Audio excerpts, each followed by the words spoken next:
Hello future leaders, welcome to this channel. मेरा नाम है युवराज सिंह शेखावत और आज का लेक्चर बहुत इंटरेस्टिंग होने वाला है, जहां पे हम इंडिया और यूएस के रिलेशंस की बात करेंगे प्रेजेंट कंटेक्स्ट में, जहां पे काफी बार trade war, tariff concession, tariffs, strategic partnership, comprehensive strategic partnership, ये सारी टर्म्स आप न्यूज़पेपर में पढ़ते हैं, ये सारी टर्म्स आप वीडियोस में देखते हैं, आपके ऊपर फेंक के मारी जाती है और आप बोलते हैं कि हमें तो रिलेशनशिप समझ में नहीं आया। हाँ, हालांकि पूरा कॉम्प्रहेंसिव नहीं होगा कि हम उसमें डिस्कस करेंगे कि क्या हिस्ट्री रही हुई है, फिर कैसे इवोल्यूशन हुआ, फिर प्रेजेंट टाइम्स में क्या बातें हैं, बिकॉज अभी इसलिए इंपॉर्टेंट है, जैसा आपको पता है कि हमारे प्रधानमंत्री मोदी साहब जो हैं वो पहले अभी फ्रांस की विजिट पे हैं और जैसे ही वो फिनिश होगी उसके बाद में वो यूनाइटेड स्टेट्स ऑफ अमेरिका को विजिट करेंगे। और ऐसा करने वाले वो तीसरे फॉरेन लीडर होंगे आफ्टर इजरायली प्राइम मिनिस्टर और जापानीज प्राइम मिनिस्टर, जब से ट्रंप ने एडमिनिस्ट्रेशन संभाला है जनवरी 20 से, राइट। अपने सेकंड टर्म को जब से संभाला है वो तीसरे फॉरेन लीडर होंगे। तो पहली एक तो ये चीज, दूसरी, अभी एक महीना भी पूरा नहीं हुआ है उनके एडमिनिस्ट्रेशन को, उसी एक महीने के दौरान उन्होंने हमारे जो प्रधानमंत्री है उनको अपनी विजिट पे बुलाया है। तो ये दोनों चीजें ये शो करती हैं कि इंडिया और यूएस का जो रिलेशनशिप है वो अभी भी मजबूत है और आने वाले टाइम पे आप ये एक्सपेक्ट कर सकते हैं कि इंडिया और यूएस का रिलेशनशिप मजबूत होगा। बट उसमें कुछ इशू हैं जिनके बारे में हम बात करेंगे और मैं सिंप्लीफाई करता हुआ नजर आऊंगा, राइट। तो पहले मैं, अब आप देख सकते हैं कि जब वो जा रहे थे पीएम मोदी साहब अपनी विजिट पे, तो उन्होंने बोला कि जो ट्रंप का फर्स्ट टर्म रहा है, जब मैं उसकी मेमोरीज को रिकलेक्ट करता हूं तो बहुत अच्छा महसूस होता है, मुझे बहुत वार्म फील करता हूं। ये सारी चीजें जो हैं आर्टिकल से निकल के आई हैं। बट आगे जानने से पहले, राइट, कि मोदी क्या हम एक्सपेक्ट कर सकते हैं, इस एजेंडा में किन किन चीज़ों पे बात की जाएगी, फिर ट्रंप और मोदी साहब के बीच में क्या क्या बातें होंगी, आपको दो तीन चीज़ें मैं समझाना चाहता हूं। जब भी आप स्ट्रेटेजिक पार्टनरशिप के बारे में बात करते हैं तो स्ट्रेटेजिक पार्टनरशिप, मान लीजिए दो नेशंस के बीच में ऐसी पार्टनरशिप हो रही है जहां पे हम कुछ सेक्टर्स को लेके बात करेंगे, जैसे हम ट्रेड को लेके बात कर सकते हैं, हम डिफेंस को लेके बात कर सकते हैं, राइट। वहां पे हम सिर्फ कुछ सेक्टर्स की बात करते हैं। हाँ, हो सकता है इंस्टीट्यूशन के लेवल पे एंगेजमेंट हो, हाँ हो सकता है कि मिलिट्री एक्सरसाइजेस की जाती हो, बट इसका सबसे बड़ा प्रिंसिपल ये है कि हम स्ट्रेटेजिक पार्टनरशिप में सिर्फ कुछ ही मुद्दे और कुछ ही सेक्टर्स पे बात करते हैं। जैसे आप इंडिया वियतनाम ले लीजिए, इंडिया रशिया ले लीजिए, वहां पे हमारी स्ट्रेटेजिक पार्टनरशिप है। अब बात करते हैं कॉम्प्रहेंसिव स्ट्रेटेजिक पार्टनरशिप की। कॉम्प्रहेंसिव जिससे नाम ही रिफ्लेक्ट हो रहा है कि हम यहां पे सारे सेक्टर्स के बारे में बात करते हुए नजर आते हैं, राइट। जब हम सारे सेक्टर्स के बारे में बात कर रहे हैं, हमारा इंस्टीट्यूशन का इंगेजमेंट अच्छा है, हमारी मिलिट्री जो एक्सरसाइजेज हैं वो भी बहुत चल रही हैं, बहुत ज्यादा इंगेजमेंट है, और हम पूरे वर्ल्ड ऑर्डर के बारे में बात करते हैं। स्पेशली इन दोनों के बीच में डिफरेंस एक ही है कि जहां पे हम स्पेसिफिक सेक्टर्स की बात करें वो स्ट्रेटेजिक पार्टनरशिप, और जहां पे हम बहुत सारे सेक्टर्स की बात करें, सारे सेक्टर्स की बात करें, दैट इज कॉम्प्रहेंसिव, राइट। अब आगे हम बढ़ेंगे कि कौन कौन से इश्यूज हैं। आपको ये देखने को मिलेगा कि कैसे ट्रेड वॉर इनिशिएट हो सकती है, कैसे चाइना और यूएस का जो ट्रेड वॉर है उसका हम फायदा उठा सकते हैं, कैसे हमारे लिए भी इशू है अगर ट्रेड वॉर हो जाती है इंडिया और यूएसए के बीच में, राइट। और कैसे कैसे ये चीजें इवॉल्व हुई है, उन सारों के बारे में बात करते हुए नजर आएंगे। तो जहां पे मैंने आपको बोला कि टैरिफ कंसेशंस के बारे में डिस्कशन होगा, डिफेंस डील्स के बारे में डिस्कशन होगा, और ऐसा जताया जा रहा है कि मोदी जी, जो मोदी साहब हैं, उनको ट्रंप जो हैं वो उनकी पूरी कैबिनेट के साथ में उनकी मीटिंग करवाएंगे। ये सारी चीजें निकल के आ रही हैं, राइट। उसके बाद में रिपोर्ट काफी ये निकल के आई कि आपको भी पता है कि पिछली बार जब ट्रंप सरकार में थे उस टाइम पे भी जो टैरिफ का इशू था, टैरिफ का मतलब जैसे अगर आप इंडिया की बॉर्डर्स में रह रहे हैं, राइट, अगर आप कोई प्रोडक्ट खरीद रहे हैं तो उसके ऊपर टैक्स लग रहा है। जैसे मान लीजिए आपने पेट्रोल भरवाया तो उसके ऊपर आपको इनडायरेक्ट टैक्स देना पड़ा, राइट। वैसे आप कोई सामान खरीद रहे हैं तो उस पर आपको इनडायरेक्ट टैक्स देना पड़ा। आप इनकम कमा रहे हैं तो उसके ऊपर आपको टैक्स देना पड़ा। टैरिफ भी एक तरीके का टैक्स है, बट उस टैक्स को कब गिना जाता है, जब हमारी ट्रेड हो रही हो, जब इंपोर्ट और एक्सपोर्ट हो रहा हो। तो जो इंपोर्ट और एक्सपोर्ट हो रहा है उस पर अगर कोई टैक्स लग रहा है तो उस ट्रेड के दौरान दो रिलेशन के बीच में उसे हम टैरिफ कहते हैं, राइट। अगेन इसको आप कस्टम ड्यूटी से, मतलब कस्टम ड्यूटी भी एक तरीके का टैक्स है जो कि लगाया जाता है जब हम माल को एक्सपोर्ट करते हैं, बट यहां हम टैरिफ्स की बात कर रहे हैं जो कि टैक्स लगाए जाते हैं किस पे, जब आपकी ट्रेड हो रही होती है। तो इंडिया ये प्लान कर रहा था कि हम कुछ प्रोडक्ट्स पे, जो अमेरिकन प्रोडक्ट्स हैं, उन पे टैरिफ हम कम करेंगे, जिससे कि आने वाले टाइम पे जब हम डिस्कशन पे जाएं तो ये मुद्दा ना उठे और हमारे जो रिलेशनशिप है वो मजबूत रहें। ऐसी बातें निकल के आ रही थी, राइट। ये सारी चीजें देखी जा रही थी।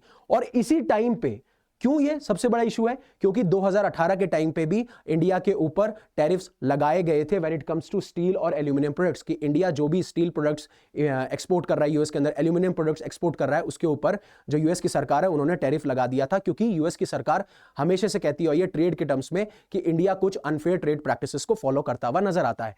ये सारी चीजें हैं। और पिछली बार भी ये इशू था, इसी इशू को मद्देनजर रखते हुए रिपोर्ट ये निकली कि हम कुछ टैरिफ्स को कट करते हुए नजर आएंगे। राइट, आपको यहां तक समझ में आया। अब आपको एक पिक्चर समझनी पड़ेगी कि इंडिया मेजर एक्सपोर्टर्स में है नहीं। अगर यूनाइटेड स्टेट्स के पास में इतना स्टील जा रहा है अराउंड 26.2 मिलियन टन, तो Canada, Brazil, Mexico, south Korea, Vietnam, Japan, Germany, Taiwan, China, फिर रेस्ट ऑफ द वर्ल्ड में कहीं इंडिया का नाम आता है जितना वो एक्सपोर्ट किया जाता है। राइट, ये चीज आपको समझनी पड़ेगी। लेकिन फिर भी इसका क्या रिलेशन पे इफेक्ट होगा उसके बारे में भी हम बात करते हुए नजर आएंगे। अब आगे बढ़ने से पहले राइट कि क्या ट्रेड कंसेशन है, क्या टैरिफ होता है, किस तरीके से हमारी इंडस्ट्रीज पे प्रेशर पड़ेगा, क्या पास्ट में चीजें रही हैं, उससे पहले अनअकैडमी आपके लिए लेके आया है फ्लैट 50% ऑफ अगर आप अनअकैडमी के कोर्सेज को अवेल करते हैं। साथ साथ में आपको मिलेगा 6 मंथ्स का फ्री एक्सटेंशन। और सबसे इंपॉर्टेंट बात, मृणाल सर के आपको मिलेंगे प्रिंटेड इकोनॉमिक हैंडआउट्स अगर आप आइकॉनिक बैचेस में एनरोल कराते हैं तो। और अगर आपको मैक्सिमम डिस्काउंट चाहिए और उस मैक्सिमम डिस्काउंट को लेने में अगर आपको कोई प्रॉब्लम आती है तो आप मेरा कोड जो है वो यूज कर सकते हो, that is UV, that is UV पाजी वाला UV एंड 50। आप ये चीज यूज कर सकते हो। साथ साथ में अगर आप प्रीलिम्स की तैयारी कर रहे हो और प्रीलिम्स की तैयारी को और अच्छा बनाना चाहते हो और कॉन्सुलेट करना चाहते हो, आप हमारी टीम के साथ जुड़ सकते हो। कोर्स अवेलेबल है 11,999 में। राइट, बहुत अफोर्डेबल कोर्स है। और अगर आप प्रीलिम्स निकालते हो तो प्रीलिम्स निकालने के बाद में मेंस की प्रिपरेशन होगी हमारे ऊपर। ठीक है, it will be on us. ऐसे ही आप ये डिफरेंट बैचेस है जो मैंने आपको बताया कि फ्लैट 50% ऑफ चल रहा है, 6 मंथ्स का एक्सटेंशन है। आप किसी भी एक बैच में एक्सेस करते हो आपको बाकी सारे बैचेस का एक्सेस मिलेगा। लेकिन आप मेरा कोड यूज करना मत भूलिएगा, दैट इज UV50, उसमें आपको मैक्सिमम डिस्काउंट मिलेगा। अब आगे बढ़ते हैं। तो जैसा मैंने बोला कि 2018 के अंदर भी यूएस ने क्या किया था, हमारे ऊपर 25% ड्यूटी यानी कि टैरिफ लगा दिया था इंडियन स्टील एक्सपोर्ट्स और 10% ड्यूटी लगा दिया था एल्यूमिनियम प्रोडक्ट्स पे। ठीक है, ये एक पीटीआई की रिपोर्ट के हिसाब से आई थी और उन्होंने बोला था कि नेशनल सिक्योरिटी रीजंस के कारण। राइट, अभी मैं आपको समझाऊंगा कि इसका क्या कारण है। और उसकी वजह से जो इंडिया की स्टील और एल्यूमिनियम इंडस्ट्री है उसको एक्सपोर्ट $1.21 बिलियन अफेक्ट हुआ था। जितना हम एक्सपोर्ट करते थे उनको उन टैरिफ ड्यूटी के लगाने की वजह से हमारा इतना एक्सपोर्ट जो है वो अफेक्ट हुआ था पूरी की पूरी इसकी वजह से। और उसी रिस्पॉन्स में इंडिया ने भी टैरिफ्स लगा दिए थे कुछ अमेरिकन प्रोडक्ट्स पे। राइट, चाहे से वो चिकपीज हो, लेंटिन्स हो, एप्पल्स हो, ये सारी चीजें देख सकते हो। अब हो क्या रहा है, इंडिया ने बोला कि हमने ये मेजर इसलिए लिया कि जिस तरीके से अमेरिका एक प्रोटेक्शनिस्ट पॉलिसीज फॉलो करता हुआ आ रहा है, मतलब कि अमेरिका अपनी इंडस्ट्रीज को बचाना चाहता है और उसी चक्कर में वो टैरिफ्स लगाता है जो कि इंपोर्ट हो रहा है।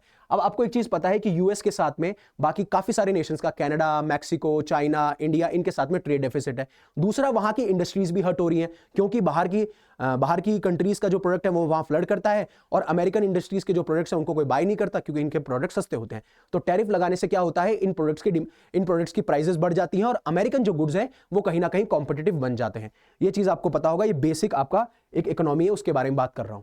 लेकिन हुआ क्या कि हुआ ये है कि ट्रंप ने विजिट से पहले ही दोबारा से स्टील और एल्यूमिनियम इंपोर्ट्स पे 25% टैरिफ लगा दिया गया है यूनिवर्सली। और साफ साफ सी बात है, इस बार ट्रंप ने यह भी कहा है कि मैं किसी को एग्जम्पशन देने वाला नहीं हूं, क्योंकि बीच बीच में एग्जम्पशन मिले थे।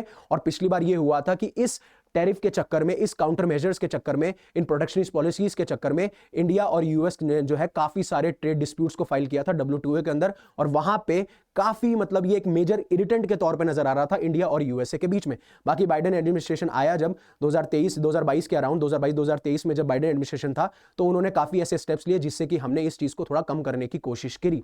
लेकिन आपको पता है कि डोनाल्ड ट्रंप जब भी आते हैं तो डोनाल्ड ट्रंप का एक फॉरेन पॉलिसी का की मेजर है वो है टैरिफ्स, उसको वो बहुत अच्छे से यूज करते हैं। आपको पता है सबसे पहले उन्होंने यही बोला था कि जैसे मैं सरकार में आऊंगा तो मैं टैरिफ को इंक्रीज कर दूंगा जो भी हमारे कंट्रीज में एक्सपोर्ट हो रहा है, क्योंकि वो अमेरिका को ग्रेट बनाना चाहते हैं, अमेरिका की इंडस्ट्री को सेल्फ सफिशिएंट बनाना चाहते हैं, उनके प्रोडक्ट्स ही यूज हो वो ये चाहते हैं। अब बात यह है कि इंडिया को डर क्यों है इस चीज से। राइट, ऑब्वियस सी बात है, हम एक्सपोर्ट कर रहे हैं तो जो हमें पैसा मिल रहा है, जो हमें फॉरेन एक्सचेंज मिल रहा है वो तो कम हो जाएगा। राइट, बट उन्हें दिक्कत है प्राइसिंग प्रेशर और डंपिंग की। अब ये प्राइसिंग प्रेशर और डंपिंग क्या है?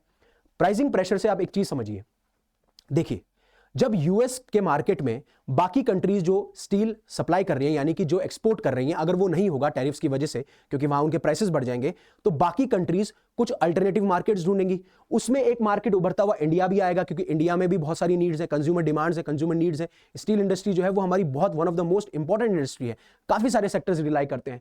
तो जब वो कंट्रीज हमारी कंट्री में स्टील भेजेंगी तो ओवर सप्लाई हो जाएगा। ओवर सप्लाई हो जाएगा तो जो हमारी इंडियन स्टील मैन्युफैक्चरर्स हैं जो जिस प्राइस पे बेच रही हैं, हो सकता है कि ओवर सप्लाई होने की वजह से डिमांड घटे और प्राइसेस नीचे आए और उसका प्रेशर हमारी किस पे? हमारी इंडियन स्टील मैन्युफैक्चरर्स पे पड़े। तो एक तो प्राइसिंग प्रेशर हम पर पे ही है, तो जो हमारा प्रॉफिट होता होगा वो और डिक्रीज हो जाएगा। दूसरा है डंपिंग। डंपिंग क्या होता है? जब मान लीजिए किसी कंट्री ने जो कि एक्सपोर्ट कर रही थी अमेरिका को, अब वो नहीं कर सकती टैरिफ्स की वजह से, तो वो क्या करेगी? जो भी उन्होंने ओवर प्रोड्यूस किया है स्टील के टर्म्स में, वो हमारी इंडिया कंट्री में डालेगी या किसी और कंट्री में एक्सपोर्ट करेगी। तो करते क्या है कि वो अपने प्रोडक्ट्स का दाम इतना कम कर लेते हैं जितना उनको प्रोडक्शन कॉस्ट लगा था। मान लीजिए स्टील प्रोड्यूस करने में उन्हें 10 रुपए लगे, लेकिन उन्होंने क्या किया? उन्होंने 7 रुपए में बोला कि हम 7 रुपए में बेचेंगे, और जब उन्होंने 7 रुपए में यहां बेचा तो ऑब्वियस सी बात है हमारी जो मैन्युफैक्चरिंग कंपनीज हैं स्टील की, वो उनसे कंपीट नहीं कर पाई। और जब फॉरेन मार्केट्स यानी कि फॉरेन कंट्रीज एक्सपोर्ट करती हैं किसी भी प्रोडक्ट को उनके प्रोडक्शन कॉस्ट से कम प्राइसेस में, तो उसे हम डंपिंग कहते हैं। और इसका सीधा सा मकसद होता है कि जो उन्होंने स्टील प्रोड्यूस किया है या जो भी प्रोडक्ट प्रोड्यूस किया है वो मार्केट में फ्लड करे, और साथ साथ में जो दूसरी जो जिस देश में हम एक्सपोर्ट कर रहे हैं वहां की जो डोमेस्टिक कंपनीज हैं उनको हर्ट किया जाए, राइट, उनका माल ना बिके। ये सारी चीजें आपको समझ में आ गई होंगी। तो पहले हमने बात करी है ट्रेड से रिलेटेड। दूसरी बात करता हूं मैं डिफेंस से रिलेटेड। और आपको भी पता है जिस तरीके से एआई एक्शन समिट चल रहा है पेरिस फ्रांस के अंदर, वहां पे वो मिले हैं US vice president JD Vance से। और सबसे इंपॉर्टेंट बात, जो नया ट्रंप एडमिनिस्ट्रेशन आया है उसमें ट्रंप से मिलने से पहले वो मिले हैं वहां के यूएस वाइस प्रेसिडेंट से। तो पहली मीटिंग हुई है, पहला कांटेक्ट हुआ है ट्रंप के एडमिनिस्ट्रेशन से, वो हुआ है यूएस के वाइस प्रेसिडेंट से। अब एक्सपेक्टेड क्या किया जा रहा है? एक्सपेक्ट जैसे मैंने बताया कि मोदी साहब को पूरा फुल कैबिनेट के साथ में इंट्रोड्यूस किया जाएगा। फिर मोदी साहब का ये भी देखा जा रहा है कि वो आने वाले टाइम पे जो आपके बिलियनियर बिजनेसमैन है एलन मस्क, उनसे मिलते हुए आएंगे, जो कि हेड भी हैं डिपार्टमेंट ऑफ गवर्नमेंट एफिशिएंसी में, और साथ साथ में जिनको ट्रंप ने जो है की फाइनेंस किया, मतलब ट्रंप को जो है बहुत ज्यादा फाइनेंस दिया गया है when it comes to US elections. और बहुत सारी इश्यूज के बारे में बात की जाएगी। वेस्ट एशिया में जो वॉर चल रही है, यूक्रेन के बारे में वॉर चल रही है, इसलिए मैं कह रहा था आपको it is a comprehensive strategic partnership, वो चीज आपको समझनी होगी।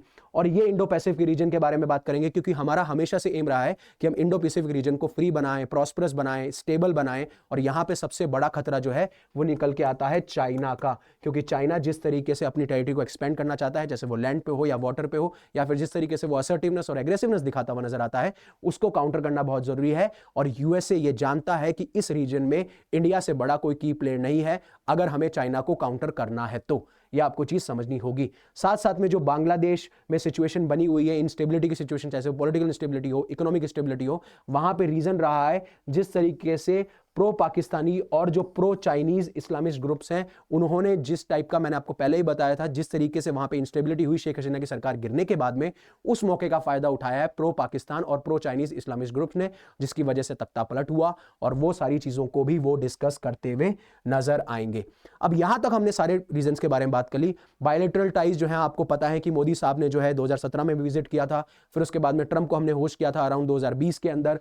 तो जैसा मैंने आपको बताया कि हमने स्ट्रेटेजिक पार्टनरशिप लॉन्च की थी 2005 के अंदर, फिर उसके बाद में 2020 में हमने इसी स्ट्रेटेजिक पार्टनरशिप को एलिवेट कर लिया in terms of global strategic partnership, यानी कि कॉम्प्रहेंसिव ग्लोबल स्ट्रेटेजिक पार्टनरशिप, जो कि मैं डिस्कस कर चुका हूं। और फर्स्ट जो हमारा ट्रंप एडमिनिस्ट्रेशन था उसके दौरान इंडो पैसिफिक रीजन जो है वो बहुत ज्यादा न्यूज में था, क्योंकि ये हम समझ गए थे कि इंडो पैसिफिक रीजन में एक उसको फ्री बनाना, उसको प्रॉस्परस बनाना, उसको स्टेबल बनाना, ये हमारी रिस्पॉन्सिबिलिटी है। तो आप चीज़ों को जानते हो। ट्रेड और इन्वेस्टमेंट की बात करूं तो यूएस जो है हमारा one of the largest trading partner है इंडिया का when it comes to overall bilateral trade. ठीक है, तो 2023 में इट इज अराउंड $190 बिलियन, और वहां पे ट्रेड सरप्लस था हमारा $36 बिलियन, राइट। अभी इतना एग्रेसिवली हमारे ऊपर टैरिफ्स इसलिए नहीं लगाए जा रहे हैं क्योंकि ज्यादा ट्रेड डेफिसिट आपका यूएस के साथ, मैक्सिको के साथ देखने को मिलेगा, आपको कनाडा के साथ देखने को मिलेगा, आपको चाइना के साथ देखने को मिलेगा। इंडिया का नंबर जो है वो थोड़ा लेट आएगा। और उसी टर्म से बात करूं तो यूएस जो है वो थर्ड लार्जेस्ट सोर्स है एफडीआई का when it comes to trade and investment. वहीं अगर एनर्जी पार्टनरशिप की बात करूं तो यूएस जो है वो इंडिया का 6th largest energy trade partner है। एंड इंडिया के हाइड्रोकार्बन ट्रेड जो है यूएस के साथ में होते हैं around $13.6 billion in financial year 2023-2024। ये अभी प्रेजेंट कंटेक्स्ट में डिस्कस कर रहा हूं कि क्या कितना इंपॉर्टेंस है इंडिया यूएस का और किन किन चीजों पे बात की जाएगी। डिफेंस कॉर्पोरेशन की बात करूं तो हमारा जो इंडियन का डिफेंस कॉर्पोरेशन है, it is based on new framework for India US defence corporation, जो कि 10 साल के लिए रिन्यू किया गया था 2015 के अंदर।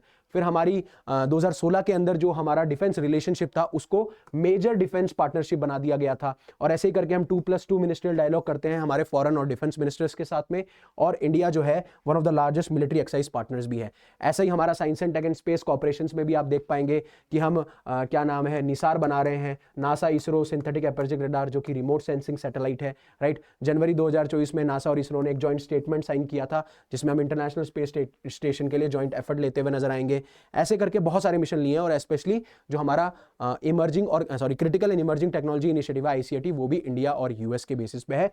तो ये सारी चीजें ये रिफ्लेक्ट करती हैं कि किस तरीके से प्रेजेंट टाइम्स में इंडिया और यूएस का रिलेशनशिप बहुत मजबूत है, और आने वाले टाइम पे क्या एजेंडा रहेगा, कौन कौन से मेजर इरिटेंट्स रहेंगे, और मैंने सारे कंसेप्ट्स के बारे में बात करी। होपफुली आपको पूरा आर्टिकल अच्छे से समझ में आया होगा। और प्लीज अगर आपको अच्छा लगता है तो प्लीज लाइक कीजिए, प्लीज कमेंट कीजिए, प्लीज अपने व्यूज डालिए, अपने ओपिनियंस डालिए, राइट। इससे मुझे और मेरी टीम को बहुत मदद मिलती है, बहुत मोटिवेशन मिलता है। So again, thank you very much for giving me your precious time. Stay safe, stay happy, Shabba Khair, and always remember one thing: always be a spokesperson for India.